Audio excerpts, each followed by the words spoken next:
खैबर पख्तूनख्वा के बाद अब पंजाब सैलाब में डूबा हुआ है। सूबा पंजाब के सैकड़ों देहात और 6 लाख से जायद लोग सैलाब से मुतासर हैं। लाखों एकड़ ज़रई अराजी सैलाबी पानी में डूब चुकी है और अभी सैलाब की शिद्दत में कमी की बजाय मजीद इजाफा हो रहा है। फ़कत कुदरती आफात के तनाजुर में ही देख लिया जाए तो ये समझना मुश्किल नहीं है कि नए सूबे बनाकर इंतजामी खुद मुख्तारी तकसीम करना किस हद तक नागुज़ीर है। दिलचस्प बात यह है कि दुनिया के दीगर ममालिक में सबसे बड़ी रियासत भी कौमी आबादी के 10 से 16% से ज्यादा नहीं होती। अमेरिका में सबसे बड़ी रियासत कैलिफोर्निया सिर्फ 12%। भारत की सबसे बड़ी रियासत उत्तर प्रदेश कुल आबादी का 16%, जबकि पाकिस्तान में सिर्फ पंजाब ही कुल आबादी का 53% बनता है। नए सूबे बनने चाहिए या नहीं?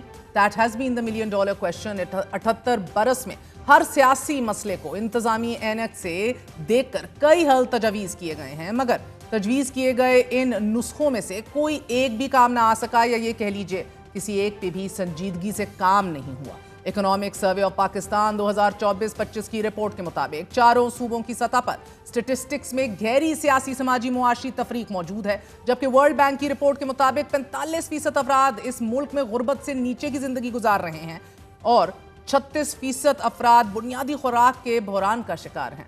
नाजरीन, 14 लाख नौजवान 1.5 बरस में मुआशी बदहाली या फिर अदम रोजगार की वजह से मुल्क छोड़ चुके हैं, जिसमें तालीम याफ्ता नौजवान भी शामिल हैं। वर्ल्ड बैंक इस अमर की निशानदही कर चुका है कि मौजूदा ब्यूरोक्रेसी पर मबनी ढांचा मुआशी तरक्की में बहुत अहम और बड़ी रुकावट है और इसमें सगीर इस्लाहात दरकार हैं।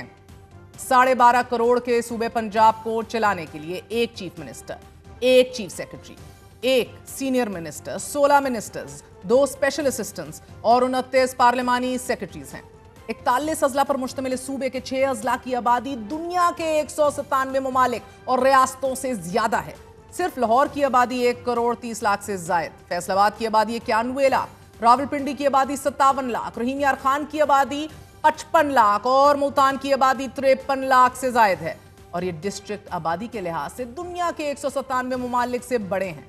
खुद अंदाजा लगा लीजिए, खुद 12.5 करोड़ से जायद की आबादी वाला ये सूबा दुनिया के 222 ममालिक या फिर रियासतों से बड़ा है। और फिर जब भी कोई बहरान या आफत नाजिल होती है तो हालात पर कंट्रोल के लिए हुकूमत और इसकी मशीनरी के हाथ पांव फूल जाते हैं। इसी तरह सूबा बलोचिस्तान है, इसका रकबा दुनिया के 172 ममालिक से ज्यादा है। सिंध आबादी के लिहाज से दुनिया के 207 ममालिक से बड़ा है। खैबर पख्तूनख्वा भी आबादी के लिहाज से दुनिया के 196 ममालिक और रियासतों से बड़ा है। यही वो बुनियादी मसला है कि जिससे तमाम बहरान और महरूमियाँ जन्म लेती हैं। दुनिया में सिर्फ वही मुल्क खुशहाल, प्रोग्रेस और महफूज होते हैं कि जहाँ इख्तियारात और वसाइल को मरकज़ में जमा करने की बजाय उन्हें छोटे छोटे सूबाई यूनिट्स में तकसीम कर दिया जाता है, ऑटोनमी दी जाती है। मगर पाकिस्तान आबादी के लिहाज से दुनिया का 5वां बड़ा मुल्क है, इसके सिर्फ 4 सूबे हैं।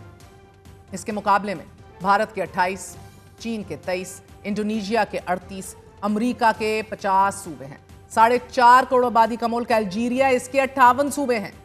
कौमें इख्तियारात, वसाइल और गवर्नेंस को छोटे छोटे यूनिट्स में तकसीम करके अपने शहरियों को बराबरी और हक का एहसास देती हैं।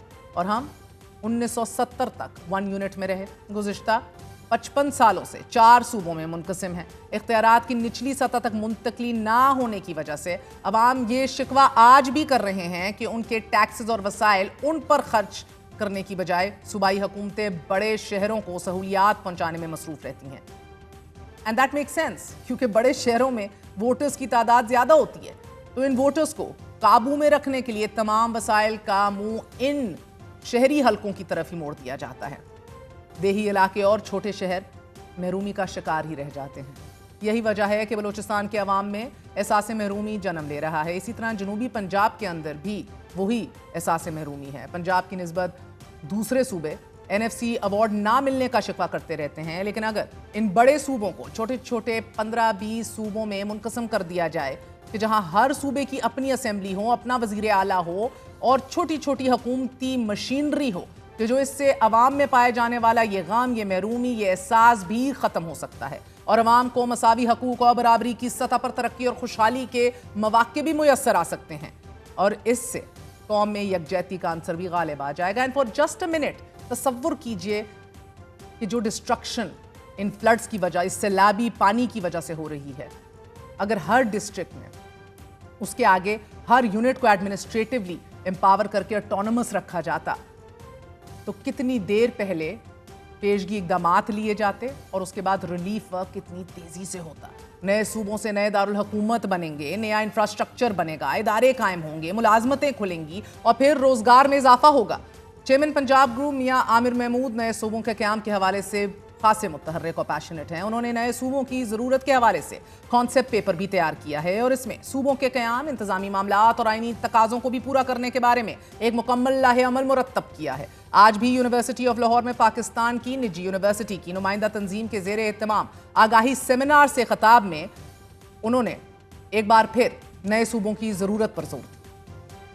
ہم یہ کہہ رہے ہیں کہ آپ ہر ڈویژن کو صوبہ بنا دیں. پنجاب میں 10 اس وقت ہیں ڈویژنز, تو 10 صوبے بنیں گے. سندھ 7 حصوں میں تقسیم ہوگا, 7 ڈویژنز ہیں. خیبر پختونخوا اگین 7 پروونسز میں جائے گا. بلوچستان میں اس وقت 8 ڈویژنز ہیں تو وہ اس میں جائے گا. اسلام آباد ایک فیڈرل ٹیریٹری ہے, تو یہ سب ملا کے ہمارے 33 پروونسز بنیں گے. ہزاروں لاکھوں پینڈنگ کیسز. ایک جج جب بیٹھتا ہے صبح کام کرنے کے لیے, سر ہائی کورٹ میں بھی 100 کے قریب کیسز ایک جج کے سامنے ایک دن میں پٹ اپ ہوتے ہیں. از اٹ ہیومنلی پاسبل کہ وہ سب کو دیکھ سکتا ہے؟ اس میں جوڈیشری کا قصور نہیں ہے, اس میں ہمارے سسٹم کا قصور ہے. آپ کو اس کے یونٹس چھوٹے کرنے پڑیں گے. کیسے چھوٹے ہوں گے جب آپ صوبے چھوٹے کریں؟ ایک بہت بڑا سوال ہر جگہ ہوتا ہے کہ آپ 33 صوبے بنا دیں گے, یہ تو ایڈمنسٹریٹو ایکسپینس بہت زیادہ بڑھ جائے گا. اگر ہم یہ صوبے بناتے ہیں تو ایکچولی ہماری جو کاسٹ ہے آف گورننس وہ کم ہو جائے گی. لوکل گورنمنٹ جس کو کبھی ہم نے سیریسلی نہیں لیا, جسے ہم نے کبھی آگے بڑھنے کا موقع نہیں دیا, تو مجھے وہاں سے بیٹھ کے پاکستان کی سیاست کو دیکھنے کا موقع ملا. صرف لوکل گورنمنٹ ہے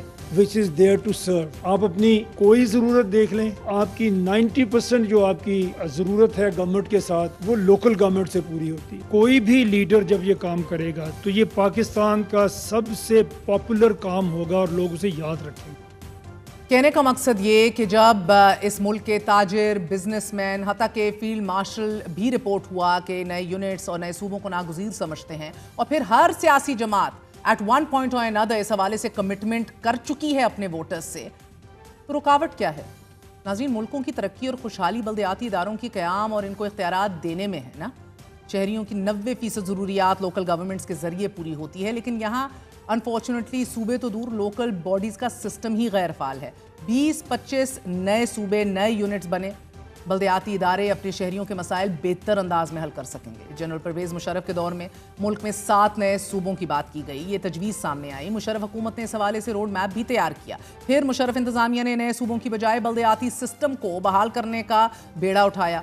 ناظمین کو با اختیار بنا دیا گیا, مگر پرویز مشرف کے جانے کے بعد اس سسٹم کو بھی لپیٹ دیا گیا.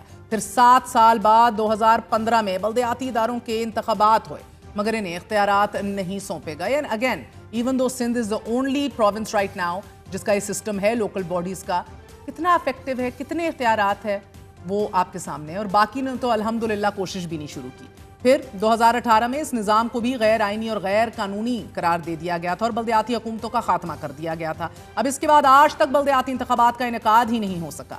جب لوکل سسٹم ہی غیر فعال رہیں تو عام آدمی کی مشکلات کا ازالہ کون کرے گا؟ یہ نظام اسی صورت بہتر ڈیلیور کر سکے گا کہ جب نئے صوبے, نئے یونٹس بنا کر بلدیاتی اداروں کو بھی تگڑا کیا جائے, وگرنہ ایک وزیر اعلیٰ, ایک چیف سیکرٹری, کروڑوں لوگوں کا تحفظ کیسے ممکن ہے؟